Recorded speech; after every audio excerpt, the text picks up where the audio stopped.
Bon, bonjour à vous tous. Et puis bonne année, évidemment. Nous sommes ravis de vous accueillir pour la 10e année d'Action Santé Femmes et notre 8e colloque. Pour démarrer, nous allons profiter pour remercier réellement, très sincèrement et chaleureusement les 4 sénatrices qui nous ont accompagnés et qui nous ont permis de travailler au sein de ce prestigieux endroit. Tout d'abord, Michèle André, qui était sénatrice dans le Puy-de-Dôme. Ensuite, Maryvonne Blondin, sénatrice dans le Finistère. Michèle Meunier, sénatrice en Loire-Atlantique. Et bien sûr, nous avons la chance d'avoir Annie Le Houerou qui est ici présente. Votre rôle est vraiment extrêmement important. Autant dans cette dynamique, c'est-à-dire droit des femmes et santé des femmes, qui est l'objet de ce colloque annuel, que finalement dans toutes nos actions, parce que dans toutes nos actions, il y a une dimension évidemment qui est la santé des femmes, mais le lien entre droit des femmes et santé des femmes est un lien qui est obligatoire, qui est unique pour nous. Et votre action, votre soutien, votre parrainage, votre marrainage est fondamental. Donc merci beaucoup, madame. Et donc je vous passe la parole, vous et à toutes nos sénatrices. Donc madame Meunier s'est excusée parce que finalement elle ne pouvait pas être présente, mais voilà. Alors, Madame Meunier, je dois vraiment l'excuser parce qu'elle tenait vraiment à être présente ici avec vous aujourd'hui et les intempéries ont fait que son train n'a pas pu arriver. Et elle m'a transmis le mot qu'elle souhaitait vous dire en introduction. Madame Meunier a arrêté son activité sénatoriale il y a peu de temps, puisqu'elle était avec nous jusqu'à fin 2023. Elle avait choisi d'arrêter. Et puis pour elle, c'était la première fois qu'elle reprenait la parole et qu'elle revenait au Sénat. Donc elle se réjouissait de venir à l'occasion de votre 10e anniversaire et 8e anniversaire pour le colloque.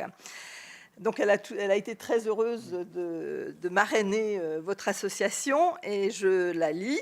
Je suis fière en effet d'avoir été votre marraine à la suite de ma collègue Maryvonne Blondin, sénatrice du Finistère que vous avez nommée, qui succédait à Michèle André, première marraine de votre association, sénatrice du Puy-de-Dôme et secrétaire d'État pour les droits des femmes sous le gouvernement de Michel Rocard. Et puis aujourd'hui, donc, c'est moi qui poursuis ce compagnonnage.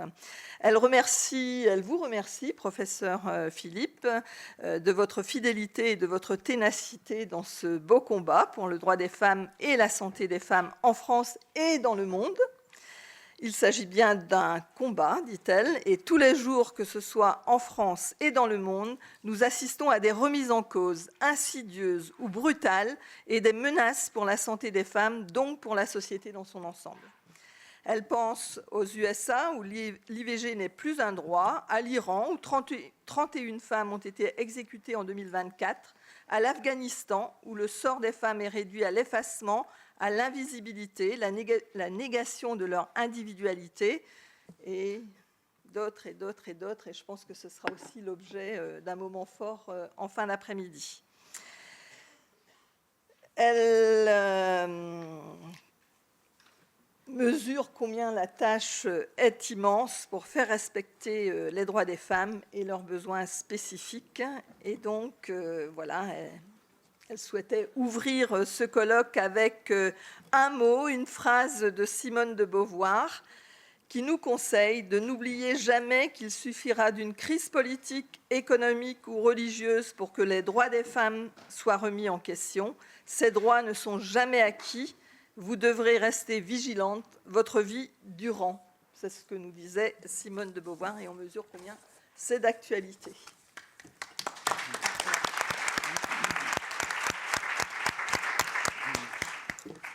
Donc pour ma part, je suis bien évidemment très heureuse de vous accueillir. Je suis sénatrice des Côtes-d'Armor. Les sénateurs sont sur le périmètre d'un département. Je suis vice-présidente de la Commission des affaires sociales, donc très intéressée sur la question de santé, mais aussi de droits sociaux en général et des femmes en particulier. Et je suis secrétaire de la délégation aux droits des femmes, parce qu'à l'Assemblée nationale comme au Sénat, nous avons une délégation de droits des femmes ouverte à tous les sénateurs des différentes commissions. Donc, c'est une force, je pense, pour le Sénat d'avoir cette structure qui se préoccupe particulièrement. Donc, je ne reviens pas sur le soutien que je renouvelle à votre association. Au Sénat, cette année, nous avons une actualité, bien sûr.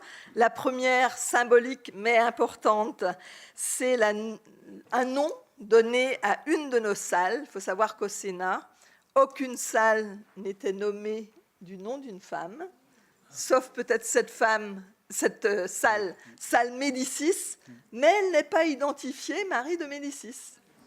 C'est la salle Médicis.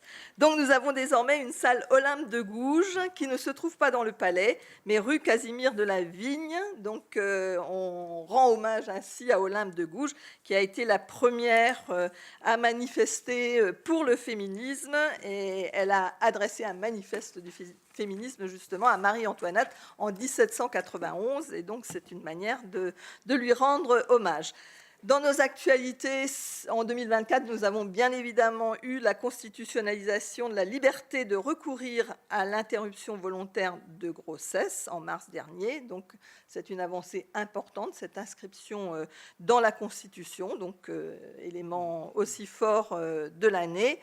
Et puis, à l'occasion du 50e anniversaire de la législation de l'IVG, avec ma collègue Laurence Rossignol, qui va nous rejoindre en fin d'après-midi, donc pour le manifeste que vous avez envisagé de faire signer collectivement aux participants, eh bien, nous déposons une proposition de loi pour reconnaître le préjudice subi par les personnes condamnées avant la loi de 1975, donc, et ceci pour réhabiliter 16 000 personnes qui ont été condamnées donc en un siècle. Donc, c'est important de leur redonner justice.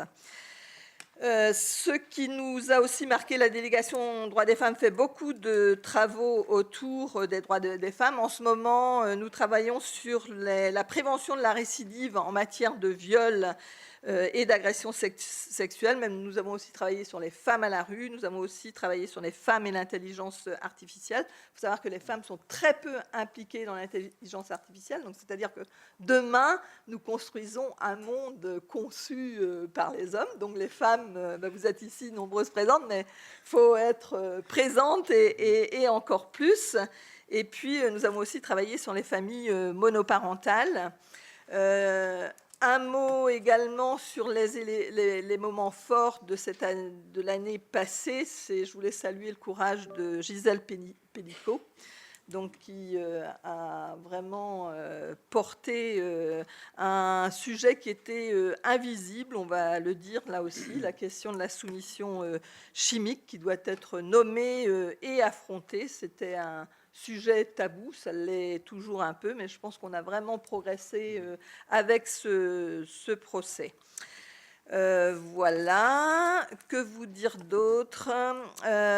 Eh bien, votre combat, c'est aussi notre combat. Je voulais redire combien l'instabilité internationale et les conflits dans le monde font payer aux femmes un lourd tribut. Le viol est, on le sait, une arme de guerre, voilà, une arme de guerre.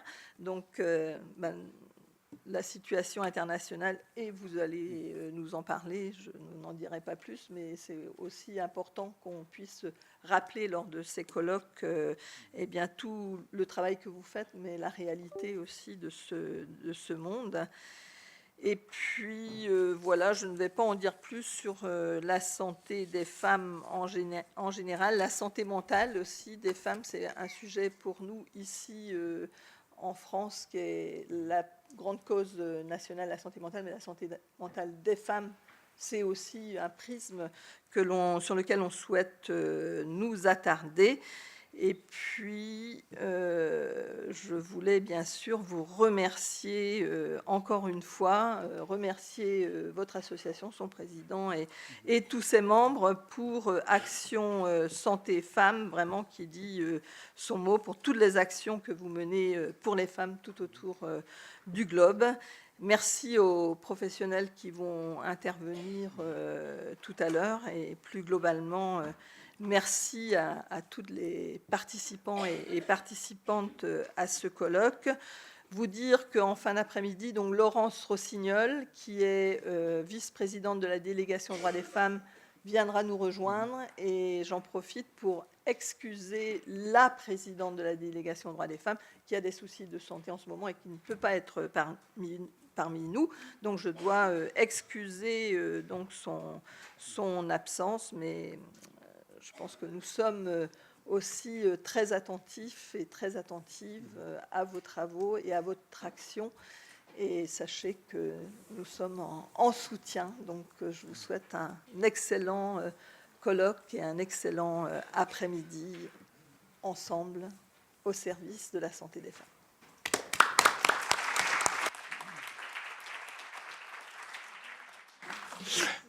Merci beaucoup, madame. On a compris que votre implication n'était pas une implication que pour aujourd'hui, qu'au quotidien, vous êtes impliqué dans cette dimension santé des femmes en France et dans le monde, avec tous les exemples que vous avez soulignés, qui sont des exemples qui nous touchent, qui nous ont touchés, qui nous touchent aujourd'hui et qui nous toucheront malheureusement encore demain. Et c'est vrai qu'il y a un travail énorme.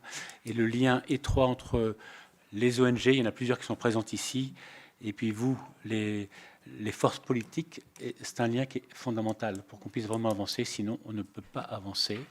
Et vraiment, merci encore pour votre soutien, votre accompagnement. Peut-être notre présidente, Noëlle Bessière, pourrait dire quelques mots. Action Santé Femmes a été créée en 2015, a été créée par 10 membres fondateurs, gynécologues, sages-femmes et logisticiens, forts d'une longue expérience en humanitaire, avec comme président de 2015 à 2020 le docteur André Benbassa, qui a fait toute sa carrière de gynécologue obstétricien à Grenoble. Je suis la présidente depuis 2020 à la suite d'André Benbassa. Donc nous sommes 14 membres du conseil d'administration, gynécologues et sages-femmes. ASF, c'est 350 bénévoles sages-femmes et gynécologues prêts à partir en mission. Nous faisons 55 missions humanitaires par an sur 18 terrains d'intervention. Nos actions, on a 4 domaines d'intervention en gynécologie obstétrique, la prévention et la sensibilisation des populations, la formation et l'accompagnement des professionnels de santé locaux, l'aide médicale d'urgence et la promotion des droits des femmes, du droit à la santé des femmes, nos actions de plaidoyer comme ce colloque d'aujourd'hui. Sur cette plate-monde, vous avez nos 18 pays d'intervention. Certains programmes sont terminés parce que, terminés comme au Tchad ou l'épisode du séisme en Turquie ou au Liban. Et d'autres programmes sont arrêtés en raison de l'insécurité comme à Haïti. Donc, nous avons un soutien à la fois de fonds publics comme de l'AFD, du ministère des Affaires étrangères, des régions, l'Île-de-France, région Rhône-Alpes, Ginger International, Expertise France, et des actions, nos actions sont soutenues aussi par des fondations, différentes fondations, et des dons privés et, donc, et des dons publics. Donc, je reviens sur le remerciement qu'on a envers nos sénatrices qui nous ont soutenus au cours de ces 10 ans. Donc, comme on l'a dit, Madame André, Madame Blondin, Madame Meunier et aujourd'hui Madame Anu Liouérou, avec laquelle on espère pouvoir continuer d'autres actions que le colloque. Je vous remercie.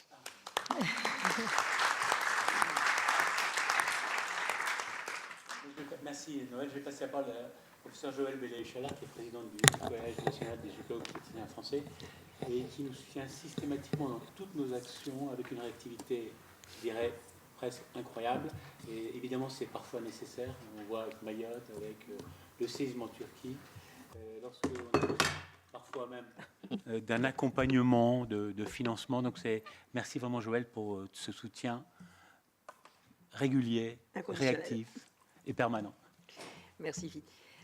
En fait, le collège est très fier, honnêtement, de participer et d'aider Action Santé Femmes. Nous sommes, et je suis, très admirative de l'action de Henri-Jean et de Nicole. Et donc, c'est vrai qu'on répond présent systématiquement et aujourd'hui encore. Je crois que vous avez dit beaucoup de choses vraies, madame. Je n'irai pas trop longtemps pour ne pas perdre de temps, mais c'est vrai que les droits des femmes en France, ils sont menacés de façon subliminale, mais parfois pas si subliminale que ça, il faut bien le dire, et que c'est un combat qui est vraiment pas fini, et pour lequel, que ce soit pour l'IVG, pour l'autoconservation ovocitaire, mais pour beaucoup de choses en réalité, nous avons toujours besoin de vous. Donc moi, je ne veux pas vous retenir plus longtemps. Je voulais juste vous dire que vraiment, Action Santé Femmes, c'est vraiment une action que nous soutenons avec plaisir et engagement, et que c'est normal. Et juste un instant pour vous dire que vous avez tous, comme moi, je pense, entendu sans arrêt aujourd'hui la radio ou la télévision. Je crois qu'il faut aussi qu'on n'oublie pas de penser à la libération d'Auschwitz et qu'on pense à toutes ces femmes et à tous ces enfants qui ne sont jamais revenus et à ceux qui sont revenus autrement. Et je pense que ça fait aussi partie, peut-être que si Action Santé Femmes avait existé, bon, ne rêvons pas de toute façon. Bravo et que la journée continue.